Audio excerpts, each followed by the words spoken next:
Culiacán Norte amaneció envuelto en el caos. Lo que durante meses fue considerado territorio seguro para la gente del Guano, hoy se convirtió en el escenario de una de las ofensivas más contundentes que se han registrado en lo que va del conflicto interno del cártel de Sinaloa. Las primeras detonaciones se escucharon antes del amanecer. Según diversas fuentes cercanas al conflicto, un convoy masivo identificado con las siglas de la Malliza Flechas cruzó los límites de la zona norte de la capital sinaloense, avanzando sobre colonias que hasta hace poco permanecían bajo el control operativo de la facción vinculada a Aureliano Guzmán Loera. Lo que siguió fue un repliegue masivo. Habitantes de las colonias afectadas reportaron el paso acelerado de vehículos sin placas, el sonido de ráfagas intermitentes y el abandono de posiciones que durante semanas habían permanecido vigiladas por operadores del Guano.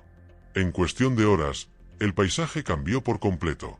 De acuerdo con información que circula en los grupos de Telegram vinculados al conflicto, al menos 345 operadores habrían abandonado sus posiciones tras verse superados en número y potencia de fuego.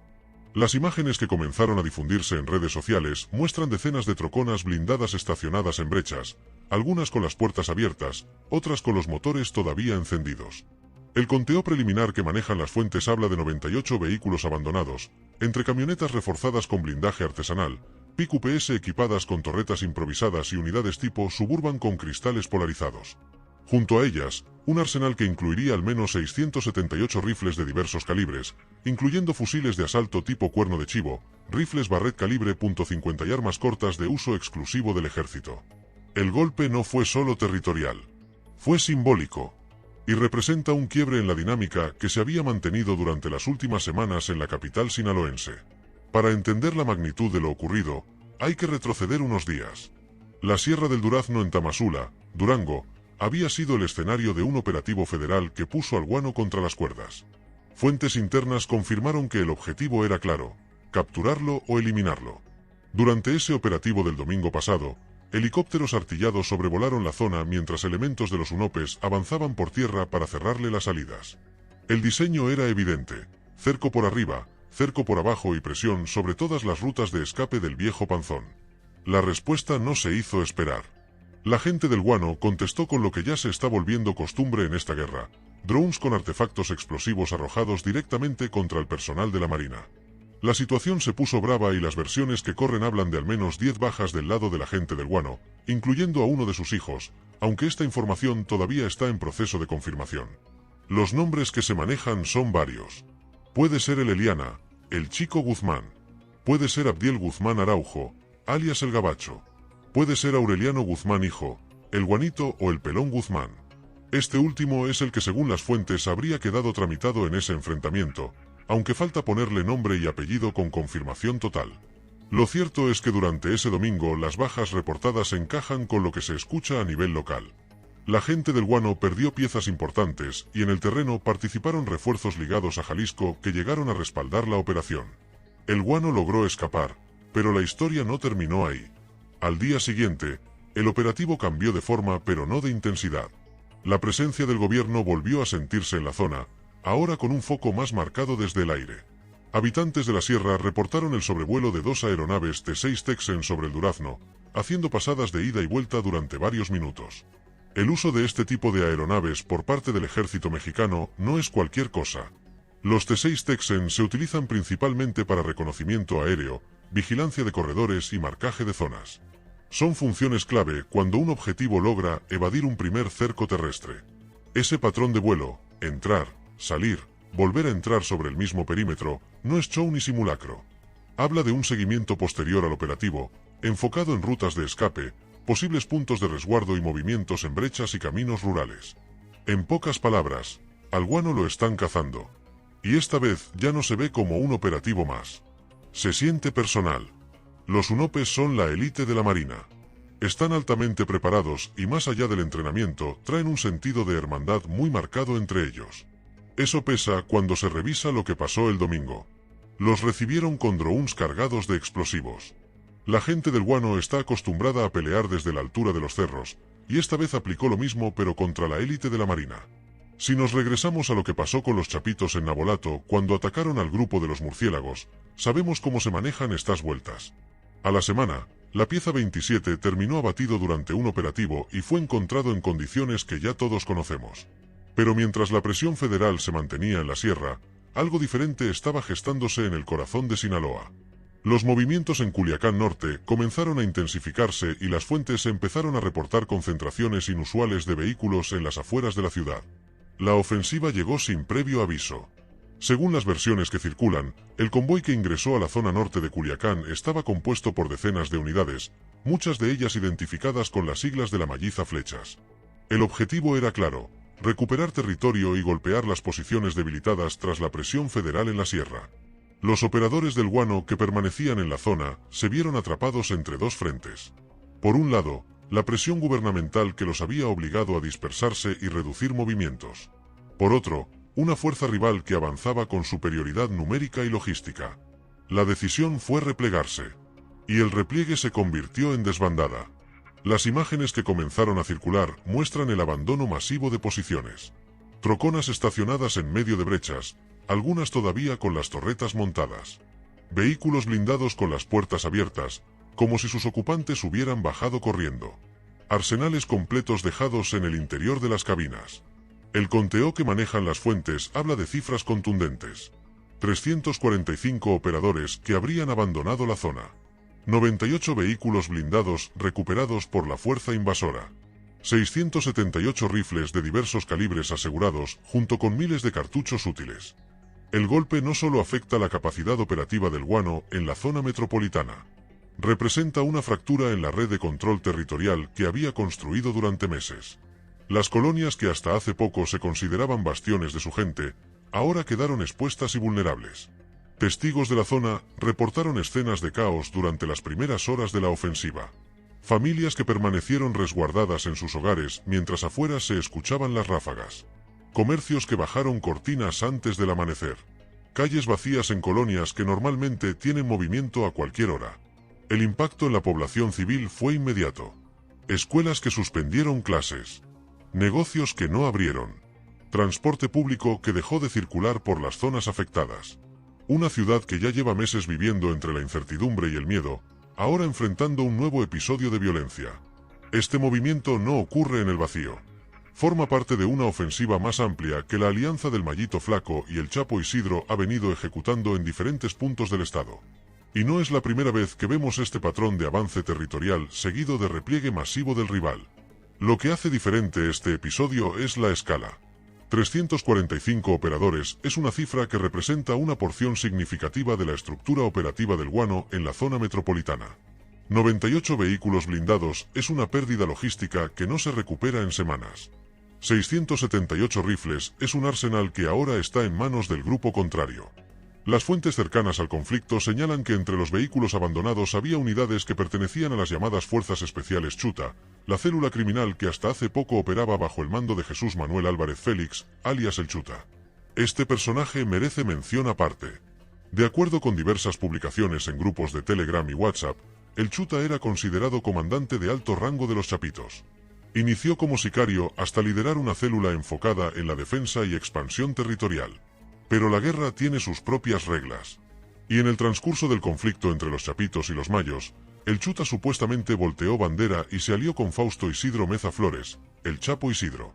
El control criminal del municipio de Ahome habría sido entregado por el entonces jefe de la Plaza de los Chapitos al grupo liderado por el Chapo Isidro.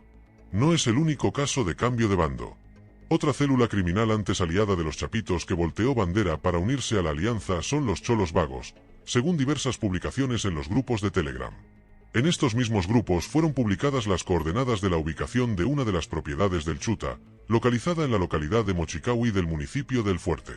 El fenómeno de los volteados no es nuevo en esta guerra. Les dicen chapulines del narco, traidores, y otros términos coloquiales que se refieren a personas que cambian de bando para unirse a un grupo rival. Uno de los casos más emblemáticos es el del Cabo 27, un operador que según el semanario Z Tijuana ha cambiado de bando en 5 ocasiones. Del cártel Arellano Félix pasó al cártel de Sinaloa, luego al cártel Jalisco Nueva Generación, posteriormente a la facción del Mallito Flaco, y ahora habría regresado con los Chapitos. El paso del Cabo 27 por diferentes grupos criminales le ha permitido conocer a fondo las estructuras y a los integrantes clave de diversos grupos, lo que lo convierte en un adversario formidable para sus antiguos aliados. Según Z Tijuana, Este sujeto ha sido identificado como cabecilla de al menos una célula integrada por sicarios que trafican y cometen diversos hechos desde octubre del 2023. Este patrón de cambios de lealtad explica en parte por qué la guerra interna del cártel de Sinaloa se ha vuelto tan compleja. Las alianzas son fluidas, las traiciones son frecuentes y nadie puede confiar plenamente en sus propios operadores. Mientras esto ocurría en Culiacán Norte, el sur de Sinaloa también se calentaba. Escuinapa amaneció envuelto en el estruendo de las armas el miércoles pasado. El municipio quedó atrapado en medio de un enfrentamiento que se extendió por varias horas. De acuerdo con reportes locales, al menos 5 personas fueron abatidas, entre ellas un hombre identificado como el Comandante Negro, presunto integrante de un grupo llamado Fuerzas Especiales Unión. El choque habría iniciado cuando un grupo armado vinculado a los Cabrera irrumpió en Escuinapa, zona que según versiones extraoficiales se encuentra bajo el control del Güero Pín, señalado como jefe de plaza ligado a la facción de los Guzmán. La irrupción detonó una intensa balacera que se escuchó en distintos puntos del municipio. Vecinos de colonias como Francisco y Madero, Insurgentes, El Roblito, Juvencio, Aragón, Azteca y Tecomatillo reportaron detonaciones constantes mientras el temor se apoderaba de zonas cercanas a la carretera de Cuota Tepic-Mazatlán. Durante el enfrentamiento se habría utilizado equipo no convencional, incluyendo drones con explosivos, cuyas detonaciones fueron percibidas en distintos sectores. Además, un tráiler fue incendiado sobre la carretera Rosario-Escuinapa, presuntamente para bloquear el paso e impedir la llegada de refuerzos del grupo rival. El gobernador Rubén Rocha Moya confirmó el enfrentamiento y aseguró que las carreteras que atraviesan el municipio habían sido liberadas. Sin embargo, las cifras oficiales hablaron de 5 personas fallecidas y 6 heridas, mientras que de manera extraoficial trascendió que más personas lesionadas habrían ingresado por sus propios medios a hospitales de Escuinapa y Mazatlán. En las calles quedaron vehículos calcinados, viviendas con decenas de impactos de bala y el rastro visible de la violencia. El cuerpo del llamado Comandante Negro fue localizado al interior de uno de los vehículos completamente incendiados. Los hechos violentos no se limitaron a los enfrentamientos directos. En la ciudad de Culiacán, 2 viviendas y un establecimiento comercial fueron vandalizados e incendiados por sujetos armados durante la mañana del miércoles. El primer hecho sucedió alrededor de las 5 de la mañana en un domicilio de 2 pisos ubicado en la colonia Tierra Blanca, al norte de la capital sinaloense. Al lugar se trasladaron elementos del cuerpo de bomberos, donde confirmaron una cochera con 2 vehículos en su interior totalmente calcinados. Minutos más tarde, una segunda vivienda fue incendiada sobre la calle Río Pánuco en Lomas de Guadalupe, donde los agentes localizaron una camioneta en llamas que había sido utilizada por los gatilleros para derribar el portón. Finalmente, en el sector Bugambilias, un expendio cervecero también fue incendiado. En medio de este panorama, las autoridades han reportado avances en sus operativos. Según la información oficial del Grupo Interinstitucional, durante la semana del 8 al 14 de diciembre se lograron 32 detenciones por diversos delitos, se recuperaron 100 vehículos con reporte de robo y se aseguraron 59 armas junto con más de 17.000 municiones. También se incautaron 103 kilogramos de marihuana, 6 plantíos de la misma sustancia y 247 toneladas de precursores químicos. Se aseguraron 47 máquinas tragamonedas, 194 motocicletas y 7 cámaras de videovigilancia irregulares. Pero estas cifras palidecen frente a la magnitud del arsenal abandonado en Culiacán Norte. 678 rifles contra 59 armas aseguradas en una semana completa de operativos. La proporción habla por sí sola. La situación en Sinaloa refleja el reacomodo violento de las fuerzas criminales en el estado. El Guano, presionado por el gobierno federal en la sierra y por la alianza rival en las zonas urbanas, está perdiendo terreno a una velocidad que no se había visto en meses. La sierra sigue siendo su terreno natural, pero ya no es su refugio seguro. Entre la presión del gobierno y el avance de los contras, el margen de maniobra cada vez es menor. Y lo que ocurrió en Culiacán Norte es la evidencia más clara de esa realidad. Los 345 operadores que huyeron dejando atrás sus vehículos y armas representan más que una derrota táctica. Representan una fractura en la estructura de control que el Guano había mantenido en la zona metropolitana. Recuperar esas posiciones requerirá recursos, tiempo y personal que en este momento escasean. En otros puntos del país, la violencia también continúa. En Nayarit, elementos de la Sedena asestaron un golpe significativo a las estructuras delictivas. El operativo ejecutado en Pantanal, Jalisco, resultó en el aseguramiento de un inmueble, armas de alto poder y artefactos explosivos.